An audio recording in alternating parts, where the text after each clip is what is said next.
Всем привет, с вами Дэн, и сегодня хочу поговорить про часы с самой лучшей отделкой в ценовом сегменте до $1500. Топ-5 часов. Порядок здесь значения не имеет, главное, что здесь пятерка лучших часов с лучшей отделкой по моему рейтингу. С чего бы начать? Я думаю, что начать стоит с Christopher Ward. Это мануфактура британско-швейцарская, если так можно сказать. И, наверное, самый известный микробренд в мире, хотя уже давно, наверное, уже и не микробренд, а полноценная мануфактура с внушительными продажами и широким модельным рядом. И, конечно же, это модель Christopher Ward Z12, одни из лучших часов 2023 года, на которые до сих пор имеется очередь. Интегрированный браслет на выбор сталь или титан, слит SW200 или более дорогой механизм SW300. Уровень отделки в эту цену просто сногсшибательный. Здесь у нас получается с одной стороны британский бренд, британские часы и дизайн, но изготовление идет как Swiss Made. О чем еще сказать? Конечно же, без немцев мы не обойдемся. И Nomos. Nomos — это немецкая мануфактура, моя любимая марка и в целом бренд, который обычно все часовые эксперты, ну особенно западные, считают лучшим выбором за свою цену. То есть отделка корпуса, механизма всегда будет лучше конкурентов. И если говорить о моделях Nomos, которые входят в этот диапазон до $1500, то, конечно, стоит посмотреть на Nomos Club. У Nomos нет разделения на то, что, например, более дорогие модели отделываются лучше, более доступные хуже. Нет, здесь все на одном и том же уровне. И Nomos Club — это одна из базовых линеек, механизм мануфактурный уже идет на ручном подзаводе и вполне такая универсальная модель для поклонников немецкого стиля и стиля Bauhaus. В общем, если и есть часы, которые можно назвать безупречными со всех точек зрения, то это, конечно же, Nomos. Японцы. Я в этот рейтинг включил, конечно же, японцев, потому что здесь в эту цену, ну, немножечко с натяжкой, но можно взять и King Seiko.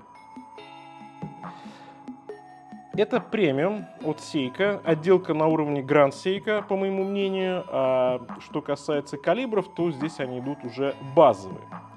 6R55, 6R31 там и так далее. В общем, да, калибры, конечно, не топ, но если хочется качества Grand Seiko в плане отделки, ну, подешевле, то King Seiko это как раз топ-выбор. И этот бренд, он уже относится в плане отделки, конечно, к люксовому сегменту. И это вот, можно сказать, одна из таких квинтэссенций того, что может предложить Seiko в этой ценовой категории. Вы, конечно, спросите, а, собственно, где чистые швейцарцы в этом рейтинге? А в эту цену топ-отделки и по большому счету ни у кого нет, если мы говорим про чистые швейцарские бренды. Я ставлю в скобках Christopher Ward. Потому что масс-маркет, да, он в $1500 войдет, и там большинство этих часов будут самыми-самыми базовыми механизмами, либо какой-нибудь Powermatic 80, да, либо какая-то базовая этажечка. Но в плане отделки чего-то такого сногсшибательного, конечно же, швейцарцы в эту цену вам не предложат, увы. Но мы идем дальше, ведь у нас топ-5, и, конечно же, здесь будут уже и российские бренды, и Ракета.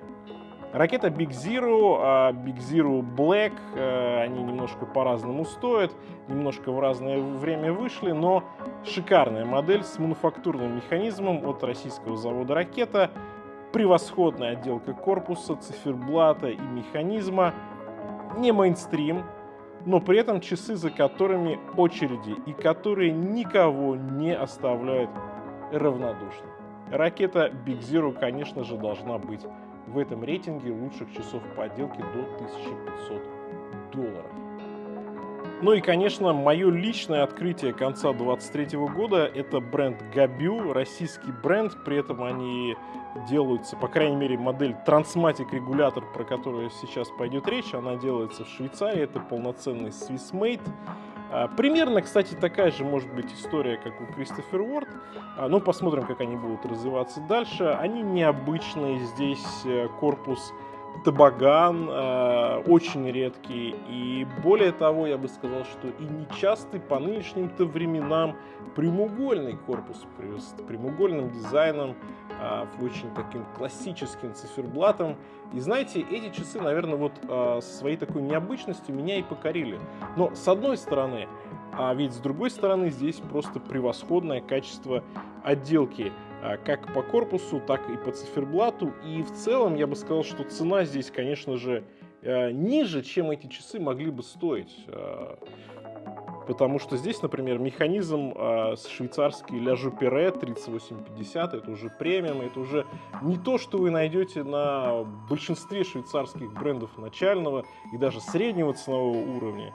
Здесь ремешок из настоящего аллигатора, премиум ремешок премиального качества, тоже, который обычно бывает у брендов типа тот же самый Жижелю Культер. А у нас, пожалуйста, такого качества здесь и ремень, и отделка.